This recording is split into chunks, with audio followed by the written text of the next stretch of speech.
Hello dear student, कैसे हो बच्चों। IIT JEE 2022 बस बिल्कुल आने ही वाला है। उम्मीद करता हूँ आपकी तैयारी एकदम जोर शोर से चल रही होगी। ऑलराइट, आज केमिकल इक्विलिब्रियम के लेक्चर नंबर 10 में हम आपको बहुत इंपॉर्टेंट चीज पढ़ाने वाले हैं और उस चीज का क्या नाम है, just guess degree of dissociation.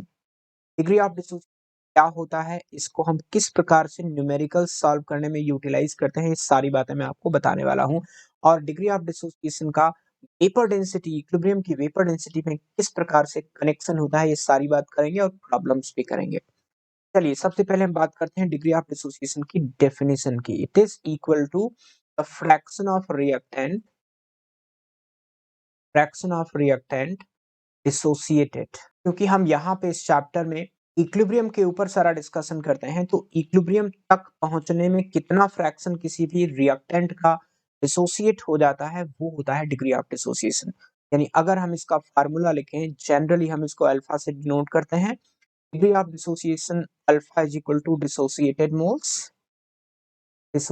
Moles upon initial moles, right.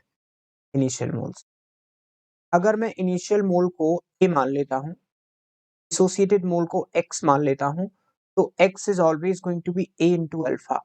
यानी हमेशा हम एक्सटेंट ऑफ डिसोसिएशन के टर्म्स में यदि अपना डिसोसिएटेड मोल लिखें, तो ये हमेशा initial mole into degree of dissociation के बराबर होगा। इसका बड़ा यूटिलाइजेशन है, अपने आयनिक इक्विलिब्रियम जब पढ़ेंगे तो वहां पे खूब ये यूज होने वाला है।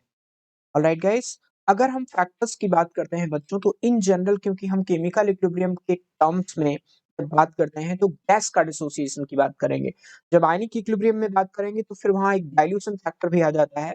तो इन जनरल अगर मैं गैस के डिसोसिएशन की बात करूं, तो आपको क्या लगता है, इन जनरल अगर हम गैस के डिसोसिएशन की बात करें तो डिग्री ऑफ डिसोसिएशन टेम्परेचर के साथ साथ बढ़ेगा या घटेगा?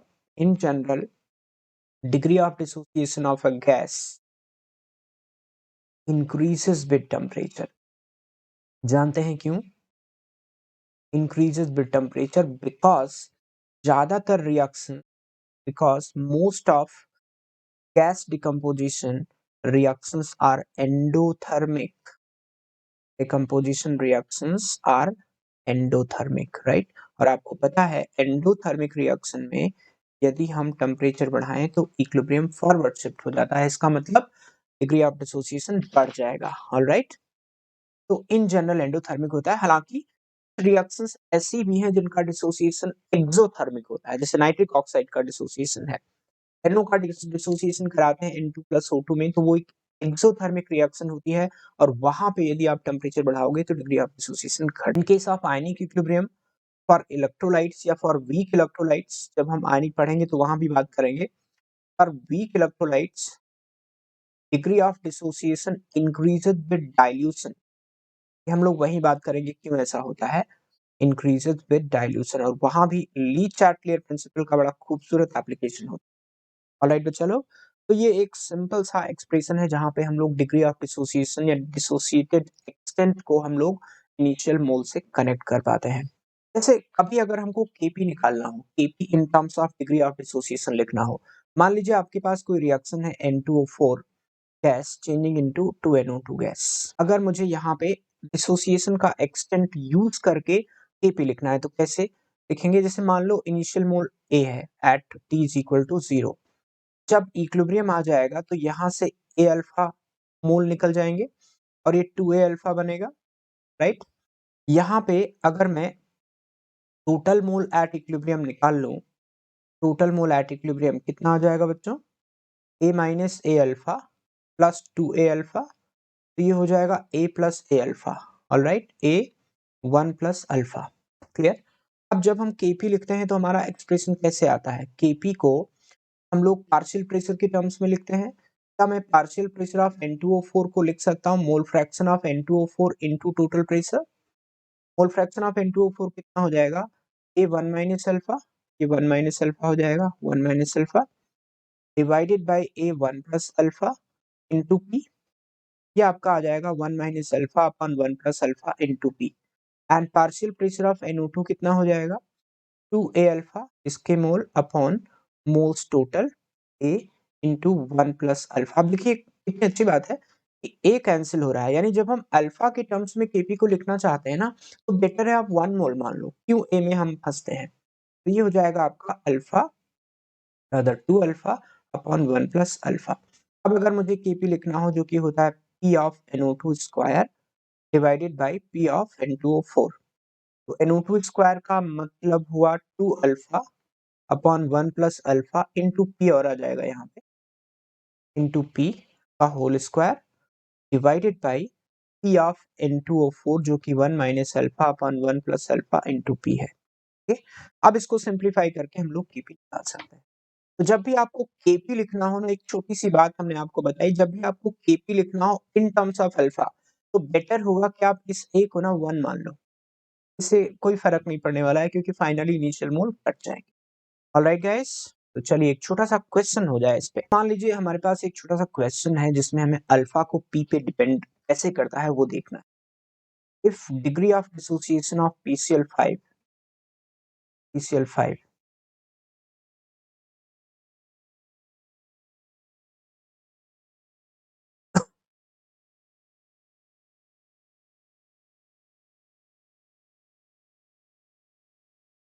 अब हम एक क्वेश्चन के थ्रू समझते हैं बच्चों कि अल्फा और पी का रिलेशनशिप अलग अलग रिएक्शंस के लिए किस तरह से वेरी करता है। जैसे मान लीजिए क्वेश्चन है सिंपल सा, if degree of dissociation of PCl5 is 0.2 at 2 atm, calculate degree of dissociation at 10 atm। ठीक है, ये है अपना छोटा सा क्वेश्चन। तो हमें 2 एटमॉस्फेयर पे डिग्री ऑफ डिसोसिएशन दिया हुआ है, 10 एटमॉस्फेयर पे निकालना है। ध्यान रखिए कि जो दोनों प्रेशर दिए हुए हैं ना, this is at equilibrium, at equilibrium, at equilibrium. तो अगर मैं इस रिएक्शन का केपी लिखूं, PCl5 gas changing into PCl3 gas plus Cl2 gas, अगर मैं 1 ले लूं, 1 माइनस अल्फा, आप ए ले लो, इनिशियली ए ले लो, चलो एक बार फिर से ए ले रहा हूं, और ये ए अल्फा और ये ए अल्फा आ गया, राइट। अब अगर मुझे सभी का पार्शियल प्रेशर निकालना है, तो मुझे सबसे पहले टोटल मोल एट इक्विलिब्रियम निकालने पड़ेंगे। टोटल मोल एट इक्विलिब्रियम कितना हो गया? A minus A alpha plus a alpha plus a alpha, एक कैंसिल हो गया, a plus a alpha that is 1 plus alpha, right. अब यहां से आप सभी की पार्शियल प्रेशर निकाल लो। Partial pressure of PCl3 is equal to partial pressure of Cl2, क्योंकि दोनों के मोल बराबर हैं, तो दोनों का पार्शियल प्रेशर भी बराबर होगा इक्विलिब्रियम पे। A alpha upon mole fraction into total pressure लिखेंगे ना, mole fraction into total pressure, और मोल फ्रैक्शन क्या हो जाएगा? इसके खुद के mole upon total mole, a 1 plus alpha into p, ये आपका आ जाएगा alpha upon 1 plus alpha into p. ऐसे ही पार्शियल प्रेशर ऑफ PCl5 क्या आ गया? 1 माइनस अल्फा अपॉन ए 1 प्लस अल्फा। आप देखिए फिर से ए कैंसिल हो गया कंप्लीटली, तो 1 minus alpha upon 1 plus alpha into P, right. हमने दोनों तीनों का पार्शियल प्रेशर बता दिया। अब आप केपी का फॉर्मूला रखो। केपी क्या होगा? Partial pressure of PCl3 into partial pressure of Cl2 upon partial pressure of PCl5। ये है आपका alpha upon 1 plus alpha into P, alpha upon 1 plus alpha into divided by 1 minus alpha upon 1 plus alpha into P, right. ये हुआ। अब इसका formula exactly क्या आएगा? देखो, एक 1 प्लस अल्फा कैंसिल हो रहा है, एक पी कैंसिल हो रहा है, तो मेरा फॉर्मूला आ गया alpha upon 1 minus alpha into 1 plus alpha into P, right guys. तो ये हो गया alpha P upon 1 minus alpha square. ये मेरा फाइनल फार्मूला निकल के आया केपी का। अब अगर मुझे एक प्रेशर पे अल्फा दिया हुआ है, यानी केपी का फाइनल फार्मूला आ गया अल्फा पी, बल्कि अल्फा स्क्वायर आ जाएगा, अल्फा मैंने एक छोड़ दिया है, alpha square, alpha square, alpha square into P divided by 1 minus alpha square. अब आपको पता है कि मुझे जब प्रेशर 2 atm है, तो अल्फा 0.2 दिया हुआ है P1 पे। जब प्रेशर P2 10 atm है, तो अल्फा 2 कितना होगा निकालना है। जस्ट आप 2 बारी केपी के फार्मूला में ये वैल्यूज डाल दो, क्योंकि Kp तो वही रहेगा, चाहे अल्फा कुछ भी हो, Kp तो केवल टेम्परेचर डिपेंडेंट होता है। तो सिंपली मैं Kp का 2 डेटा के साथ वैल्यू निकालूंगा, अल्फा 2 आ जाएगा। तो मैं लिख सकता हूँ alpha 1 square into P1 upon 1 minus alpha 1 square is equal to alpha 2 square into P2 upon 1 minus alpha 2 square. Just solve कर लीजिए, इसमें 4 में से 3 वैल्यूज दी हुई, यहाँ से अल्फा 2 की वैल्यू 0.09 आ जाएगा।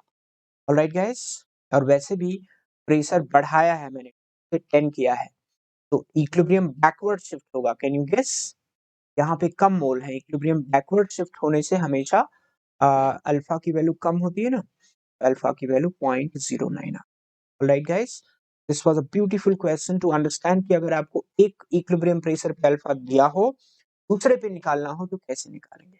एक छोटा सा क्वेश्चन आपकी स्क्रीन पे दिया हुआ है, इसको हमें सॉल्व करना है, चेक करना है कौन सा आंसर आने वाला है। Degree of dissociation of PCl5 obeying equilibrium PCl5 is equal to PCl3 plus Cl2 is approximately related to the pressure of equilibrium। यानी टोटल प्रेशर और डिग्री ऑफ डिसोसिएशन में क्या रिलेशनशिप होगा वो बताना है। अभी अभी पिछले सेक्शन में, पिछली स्लाइड पे हमने इसका केपी निकाला था। क्या निकाला था? Alpha square P divided by 1 minus alpha square. आपको क्वेश्चन में दिया है 1 minus alpha is very very less than 1, तो क्या मैं लिख सकता हूँ 1 minus alpha square is approximately equal to 1। तो Kp is equal to alpha square P हो गया, तो alpha square is equal to Kp upon P हो गया, तो alpha is inversely proportional to 1 upon square root of P. This is going to be your perfect answer. Alright guys, अब हम बात करते हैं relation between degree of dissociation and vapour density. Vapour density और degree of dissociation में क्या relationship होता है, वेपर डेंसिटी एट इक्विलिब्रियम की बात कर रहे हैं। इसके लिए भी मैं एक सिंपल सी इक्वेशन ले लेता हूँ। जैसे मान लो कोई कंपाउंड है ए, राइट, ये टूट करके ना बी में जा रहा है, N molecule of B.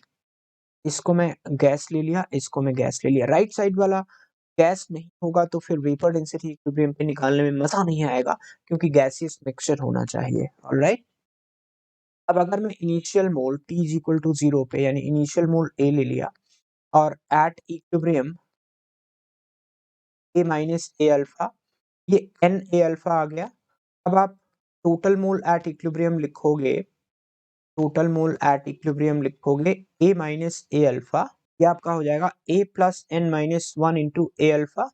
Right, अब देखो बच्चों, क्या होगा कि शुरुआत में केवल ए था, तो जो मॉलिक्यूलर वेट होगा वो ए के मॉलिक्यूलर वेट के बराबर होगा, या वेपर डेंसिटी जो होगा वो ए के वेपर डेंसिटी के बराबर होगा। जैसे जैसे ए टूट के बी बनने लगेगा, वैसे वैसे हमें गैसियस मिक्सचर के मॉलिक्यूलर वेट की बात करनी पड़ेगी। तो क्या मैं कह सकता हूँ, जैसा कि आप लोग लिखते हो, mole is equal to weight upon molecular weight, total weight इस पूरे सिस्टम का कांस्टेंट रहेगा। तो क्या मैं लिख सकता हूँ mole is inversely proportional to molecular weight? क्या मैं लिख सकता हूँ observe moles upon initial moles is equal to initial molecular weight upon observed molecular weight, right? Initial molecular weight का मतलब कैलकुलेटेड मॉलिक्यूलर वेट, ए का molecular weight, right. Observe moles कितना है? A plus N minus 1 into alpha. Initial mole है a, must be equal to initial molecular weight को क्या मैं लिख सकता हूँ? कैलकुलेटेड मॉलिक्यूलर वेट, यानी ए का calculated molecular weight divided by observe molecular weight. ये आपका आ जाएगा 1 plus N minus 1 into alpha, ये कैंसिल हो जाएगा, देखिए अल्फा इंटू ए, ये हो जाएगा आपका, क्या मैं इसको calculated vapour density upon observe vapour density लिख सकता हूं। तो फाइनली हमारा फॉर्मूला क्या है बच्चों? 1 plus N minus 1 into alpha is equal to calculated vapour density upon observe vapour density. यहाँ पे कैपिटल डी है calculated vapour density, and small D है ऑब्जर्व वेपर डेंसिटी, का मतलब इक्विलिब्रियम मिक्सचर की वेपर डेंसिटी। इस फार्मूला में यानी 1 plus N minus 1 alpha is equal to capital D upon small D, इस फार्मूला में जो एन होता है वो होता है number of particles formed by dissociation of one particle, formed by dissociation of one particle of reactant. Reactant के एक पार्टिकल से कितने पार्टिकल बने। जैसे N2O4 में 2 हो गया, ऐसे PCl5 गैस में PCl3 gas plus Cl2 gas बना, तो यहाँ भी N की वैल्यू 2 हो गया। ऐसे SO3 गैस डिकम्पोज हो करके मान लीजिए अपना SO2 gas plus half O2 gas बनता है। यहाँ पे N की वैल्यू 1 प्लस हाफ यानी 1.5 हो गई, एंड सो ऑन। एक मोल के डिसोसिएशन से कितने मोल प्रोडक्ट गैसेस बनते हैं वो है N। ऑलराइट, तो इसकी हेल्प से आप लोग वेपर डेंसिटी ऑब्जर्व निकाल सकते हो यदि नहीं दिया हुआ है तो, और यदि अल्फा निकालना है, वेपर डेंसिटी दिया हुआ है तो ये भी निकाल सकते हो। ऑलराइट, तो आप चाहो तो इसको यूं भी लिख सकते हो n-1 alpha is equal to capital D upon small d minus 1, या n-1 alpha is equal to capital D minus small d upon small d, और alpha is equal to capital D minus small d upon small d n-1। Alright, this is how you can calculate alpha. यहाँ पे कभी कभी बच्चों एक खास बात होती है, क्वेश्चन में ना वेपर डेंसिटी स्मॉल डी नहीं दिया होता है, इसकी जगह पे एक्चुअल डेंसिटी दिया होता है। तो कैसे करेंगे? If actual density rho of equilibrium mixture is given, अगर इक्विलिब्रियम मिक्सचर की एक्चुअल डेंसिटी दी हुई है तो PM is equal to rho R T लगा दो, लगा सकते हैं। तो यहां से आपका एम आ जाएगा रो आर टी अपॉन पी, और वेपर डेंसिटी क्योंकि होता है मॉलिक्यूलर वेट बाई 2, तो यहाँ पे that means small d is equal to rho RT upon 2p. This is how you can calculate observed vapor density if actual density in gram per liter is given। ध्यान रखिए ग्राम पर litre भी जरूरी है, क्योंकि पीवी इक्वल आरटी में हम लोग वॉल्यूम लीटर में यूज करते हैं यदि हमें आर की वैल्यू 0.0821 रखनी है। ऑलराइट बच्चा लोग, तो this is how you can relate your degree of dissociation with vapour density at equilibrium. तो चलिए कुछ क्वेश्चंस हो जाएं। पहला क्वेश्चन है बच्चों आपकी स्क्रीन पे, SO3 changing into SO2 plus half O2, observe vapour density 35 दिया हुआ है एंड अल्फा निकालना है। सेम लॉजिक लगाइए, सेम कंसेप्ट लगाइए जैसा कि मैंने अभी आपको सिखाया। यहाँ पे n की वैल्यू कितनी हो गई 1.5, जैसा कि मैंने अभी आपको बताया 1 मोल SO2 बन रहा है, हाफ मोल O2 बन रहा है। क्या मैं लिख सकता हूँ 1 plus n-1 alpha is equal to capital D upon small d। Capital D कितना हो जाएगा?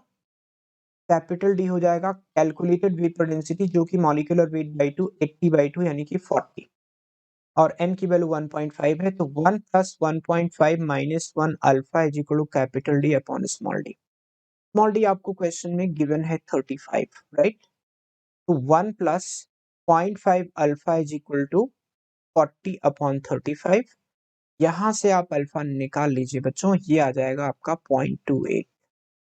Clear? Easy question, easy question, बिल्कुल डायरेक्ट फार्मूला बेस्ड। अगर आपने फार्मूला डिराइव किया है, अभी यदि फार्मूला भूल भी जाते हैं ना, तो अपना सिंपल सा कंसेप्ट है कि observed moles upon initial mole is equal to calculated molecular weight upon initial molecular weight, क्योंकि मॉलिक्यूलर वेट और मोल में इनवर्स रिलेशनशिप होता है। ये लगा दीजिए आपका answer. Another question, in the dissociation of N2O4 to NO2 1 plus alpha को capital D upon small d के अगेंस्ट प्लॉट किया है।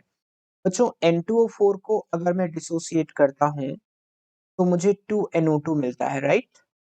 तो अगेन 1 माइनस अल्फा 2 अल्फा हो जाएगा।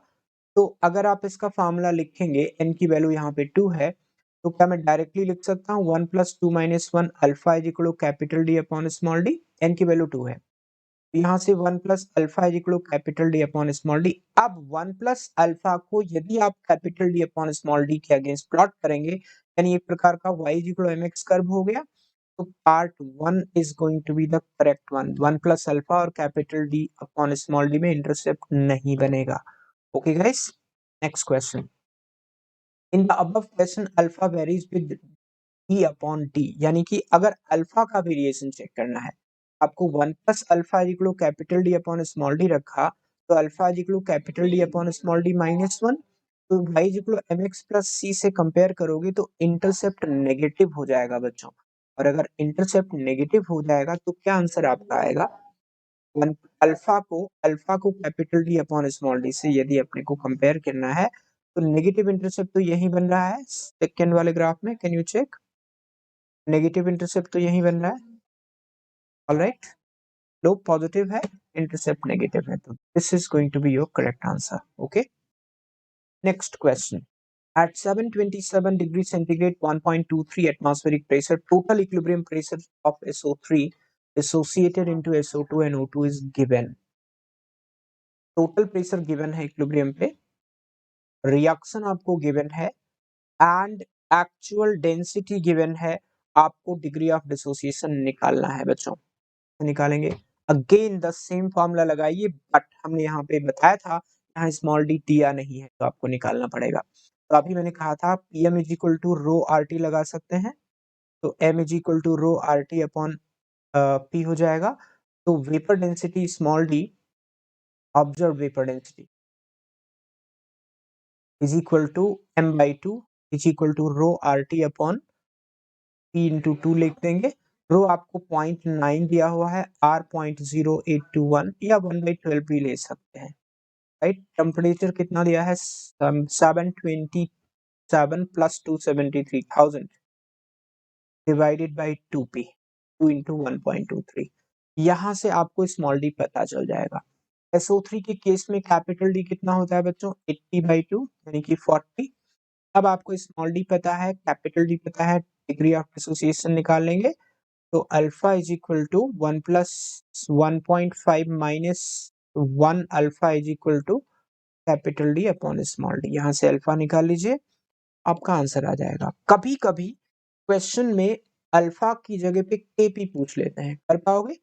यदि अल्फा पता है यानी कि सभी के इंडिविजुअल मोल पता है, केपी निकालना है, पार्शियल प्रेशर निकाल के आप केपी निकाल सकते हो और टोटल प्रेशर भी आपको दिया हुआ है क्वेश्चन में।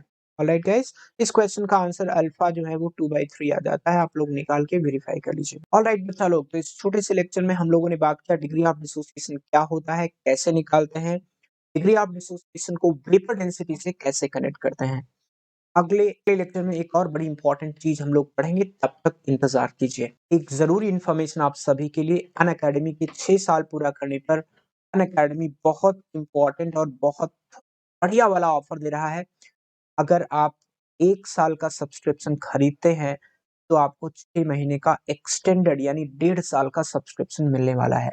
इसी प्रकार से यदि आप 6 महीने का सब्सक्रिप्शन खरीदते हैं तो आपको 3 महीने का सब्सक्रिप्शन एक्सटेंड हो जाएगा, यानी कि 1 ईयर के सब्सक्रिप्शन की कॉस्ट में 1.5 साल का subscription. This offer is valid only for December 10-12 AM guys. तो जो बच्चा तैयारी करना चाहते हैं स्ट्रक्चर्ड वे में और अनअकैडमी का सब्सक्रिप्शन लेने का सोच के बैठे हैं, काफी समय से नहीं ले पा रहे हैं because of financial problem, economic issue की वजह से, उनके लिए ये बेहतरीन अपॉर्चुनिटी है। अभी फटाफट सब्सक्रिप्शन को ले लीजिए। ऑलराइट गाइस, अगर सब्सक्रिप्शन के लिए हमारे कोड की जरूरत पड़े तो SD सर लाइव, इसके लिए 10% डिस्काउंट आपको एक्स्ट्रा मिलने वाला है। All right, guys. Thank you very much for joining me today. See you in the next class very soon. Bye bye.